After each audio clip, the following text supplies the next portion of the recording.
कभी कभी हम गलत चीजों को सही मानकर और सही चीजों में खामियां ढूंढकर खुद के ही साथ स्कैम कर जाते हैं। मैं बात कर रहा हूँ ई कॉमर्स में दिए जाने वाले इजी रिटर्न्स पॉलिसी की और ऑफलाइन मार्केट में होने वाले strict returns policies. Offline market मतलब होता है जो आपके आजू बाजू में लोकल स्टोर्स होते हैं, वो ऑफलाइन मार्केट में गिने जाते हैं। ज्यादातर ई कॉमर्स भी मार्केट प्लेसेस होते हैं जहाँ पे अलग अलग सेलर्स अपना माल, अपने प्रोडक्ट्स बेचते हैं। जब भी कोई प्रोडक्ट सेल या फिर रिटर्न होता है, थर्ड पार्टी डिलीवरी पार्टनर्स के जरिए पिकअप या फिर डिलीवर किया जाता है। जब भी कोई प्रोडक्ट रिटर्न होता है तब डिलीवरी बॉय उसे पिकअप कर कर उसे ओरिजिनल सेलर तक पहुंचा देते हैं और इस बीच कोई चेकिंग या फिर इंस्पेक्शन की हार्ड प्रोसेस नहीं है। सवाल यह है कि इसमें गलत और स्कैम क्या है, तो इसे एक एग्जांपल से समझ। मान लीजिए दिवाली में रमेश नाम के एक व्यक्ति ने एक शर्ट ऑर्डर की, जिसे उसने 2 दिन, 4 दिन, 6 दिन तक यूज करके और फिर उस यूज प्रोडक्ट को रिटर्न कर दिया। अब XYZ स्टोर के पास ये प्रोडक्ट रिटर्न आ गया। अब उसे पता चल चुका है कि ये यूज्ड प्रोडक्ट, लेकिन अगर वो उसे सेल नहीं करेगा तो उतने रुपए का नुकसान हो जाएगा, क्योंकि उसने भी तो कहीं से खरीद के उसे बेचा है। तो उसे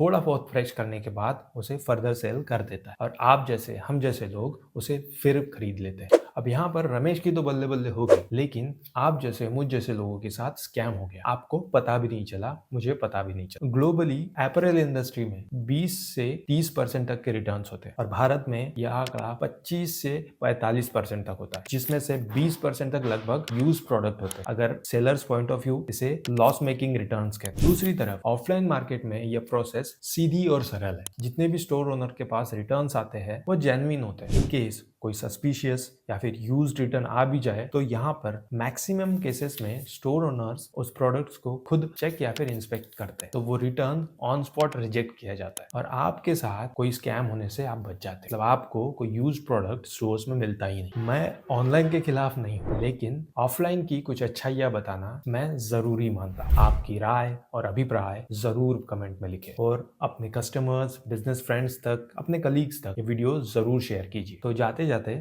फॉलो जरूर कर दीजिए और wait for the next video.